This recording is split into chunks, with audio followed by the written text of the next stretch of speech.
dari Bapak Kaleb. Pendeta, bagaimana dengan beberapa kitab dalam Alkitab yang penulisnya setelah saya cari tahu tidak dapat informasi siapa penulisnya. Contoh, kitab Ayub, Ester, dan Ibrani masih pakai istilah mungkin ini penulisnya.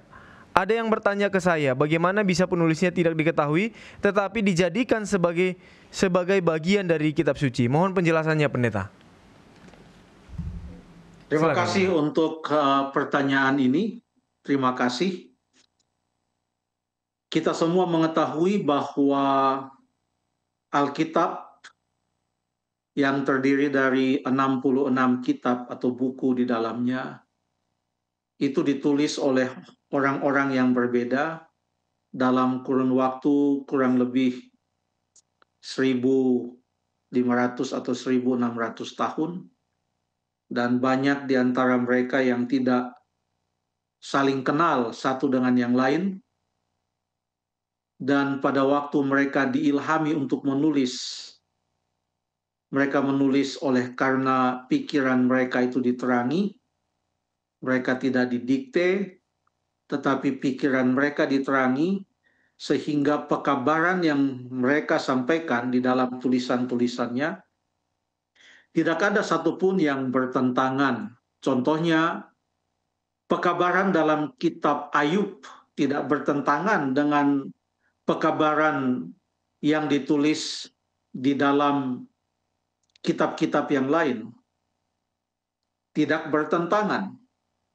Yang ada di dalam kitab Ester, pekabaran yang ada di sana, kebenaran yang dinyatakan di sana tidak bertentangan dengan pokok-pokok kebenaran yang diungkapkan di dalam kitab-kitab yang lain. Demikian juga yang dituliskan di dalam kitab Ibrani, yang menyatakan bahwa Alkitab ini adalah merupakan satu kesatuan. Sumber dari kitab-kitab ini bukanlah hikmat manusia, tetapi mereka diilhami oleh Allah. Coba kita baca beberapa ayat dulu tentang hal tersebut. Kita buka dalam 2 Timotius pasal yang ketiga, ayat yang ke-16. 2 Timotius pasal yang ketiga, ayat yang ke-16. 2 Timotius 3:16. Segala tulisan yang diilhamkan Allah memang bermanfaat untuk mengajar, untuk menyatakan kesalahan, untuk memperbaiki kelakuan, dan untuk mendidik orang dalam kebenaran. Terima kasih. Segala tulisan yang diilhamkan Allah. Sumbernya siapa? Allah. Yang menggunakan manusia dengan segala keterbatasan dan latar belakang pendidikan. Justru mujizatnya itu di sana. Mengapa bisa dengan keterlibatan manusia yang digunakan Allah dalam kurun waktu kurang lebih 15 abad, tetapi pekabaran yang disampaikan sama dan tidak bertentangan? Mengapa? Disitulah mujizatnya Alkitab. Karena sumbernya adalah Allah. Sumbernya adalah Roh Kudus. Orang-orang berbicara di dalam nama Allah atas dorongan Roh Kudus. Itu kata 2 Petrus 1 ayat 19 sampai 21. Atas dorongan Roh Kudus orang-orang berbicara atas nama Allah. Ini 2 Timotius 3 ayat yang ke-16. Di ayat yang ke-16 mengatakan, segala tulisan yang diilhamkan Allah. Segala tulisan yang diilhamkan Allah. Ini berbicara tentang tulisan. Jadi sudah jadi tulisan itu. Bukan hanya berbicara tentang apa yang diucapkan, tapi berbicara tentang tulisan. Ini adalah perkataan atau surat Paulus kepada Timotius. Yang dimaksudkan dengan segala tulisan itu apa? Mari kita baca di dalam ayat yang ke-15. Dari 2 Timotius 3, Pak Pendeta. Iya. 2 Timotius 3 ayat 15. Ingatlah juga bahwa dari kecil engkau sudah mengenal kitab suci yang dapat memberi hikmat kepadamu dan menuntun engkau kepada keselamatan oleh iman kepada Kristus Yesus. Yang dimaksudkan dengan segala tulisan yang diilhamkan Allah, itu adalah ayat yang ke-15. Sudah jadi tulisan, itulah kitab suci yang dipelajari oleh Timotius semenjak dia masih kecil. Ingatlah bahwa dari kecil engkau sudah mengenal kitab suci, atau dari kecil engkau sudah mengenal segala tulisan yang diilhamkan Allah. Apa yang dibaca? Yang dibaca itu adalah Alkitab Perjanjian Lama. Di mana di dalam Alkitab Perjanjian Lama itu termasuk di dalamnya kitab Ester dan kitab Ayub. Kalau kita tidak bisa mendapatkan, kenapa tidak dituliskan Ayub adalah penulisnya, atau dituliskan Musa adalah penulis kitab Ayub, atau kalau dituliskan Esra adalah penulis kitab Ester, apakah kita meragukan bahwa itu bukanlah firman Allah? Kalau kita tidak menemukan siapa yang menulis secara pasti, menurut beberapa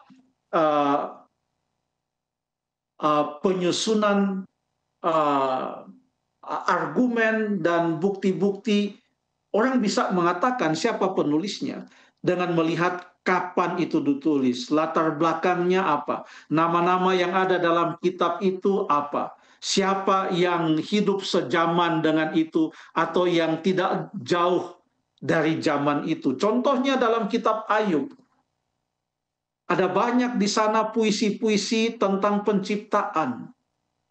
Ayub pasal 9, Ayub pasal 38, di sana dituliskan kata El Shaddai, Allah yang Maha Kuasa, the Almighty, itu bisa sampai hampir kurang lebih 30 kali. Dan itu dituliskan dalam kitab Kejadian yang ditulis oleh Musa juga 6 atau 7 kali. Dan ada nama-nama dalam kitab Ayub, contohnya nama Elifas. Nama Elifas ini nama yang sudah dituliskan ada dalam kitab Kejadian. Ada nama orang Teman yang ada dalam kitab Ayub. Itu ada juga di dalam kitab Kejadian. Yang mau menyatakan bahwa cerita Ayub ini sejaman dengan cerita-cerita yang ada di dalam kitab Kejadian. Paling tidak sejaman dengan Abraham, Ishak, ataupun Yakub. Peristiwa-peristiwa yang terjadi pada zaman Musa atau sebelum orang Israel keluar dari Mesir, itulah cerita Ayub. Apa ada yang bertentangan dengan yang dituliskan dalam kitab-kitab lain? Tidak. Bahkan Ayub disebutkan juga di dalam Alkitab Perjanjian Baru.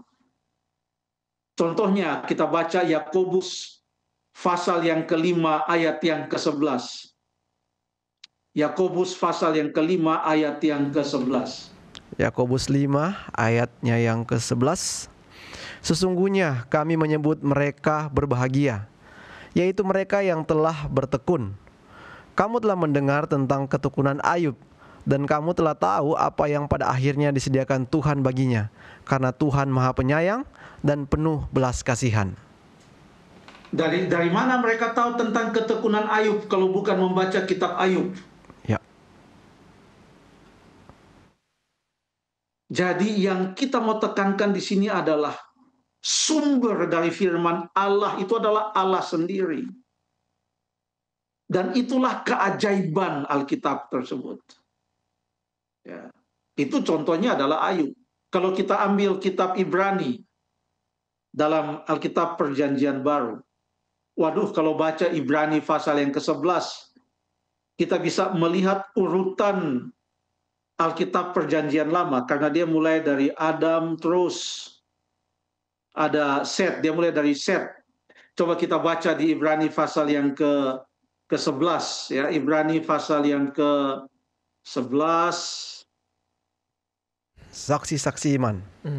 Oke, kita baca ayat yang ketiga. Ayat 3. Karena iman kita mengerti bahwa alam semesta dijadikan oleh firman Allah. Jadi setelah kita baca kitab Kejadian, kita tahu, oh, alam semesta dijadikan oleh firman Allah. Allah berfirman, maka jadilah terang. Ia berfirman, jadilah cakrawala. Dari mana kitab Kejadian? Ayat 4, karena iman maka Habel. Di mana itu Habel disebutkan? Kejadian pasal 4. Lalu kemudian ayat yang ke-5, karena iman Henok. Di mana Henok disebutkan? Di Kejadian pasal yang ke-5. Ayat yang ke-7, karena iman maka Nuh. Di mana Nuh disebutkan? Di pasal yang ke-6 dan pasal ke-7 kitab Kejadian. Urut-urutannya sangat spesifik. Lalu kemudian karena iman Abraham taat. Di mana dituliskan tentang Abraham? Itu dimulai dari Kejadian pasal yang ke-12. Semua disebutkan di sana. Banyak sekali nama-nama mengikuti urutan cerita yang ada di dalam Alkitab Perjanjian Lama. Ini menyatakan bahwa orang Kristen di abad yang pertama sangat mengetahui Alkitab. Alkitab yang dibaca oleh mereka pada saat itu Alkitab Perjanjian Lama. Dengan demikian, bahwa sekalipun salah satu kitab itu tidak serta-merta mengatakan para pembaca kitab ini dituliskan oleh si A atau si B. Seperti dalam Perjanjian Baru ada surat dari Paulus, Rasul Kristus, kepada jemaat yang ada di Tesalonika, itu jelas. Tapi tidak semua kitab dimulai dengan itu. Tidak demikian. Jadi kita tetap percaya bahwa apa yang sudah kita baca, yang kita sedang pegang, yang kita percaya itu adalah firman Allah. Sumbernya adalah dari Allah sendiri. Terima kasih.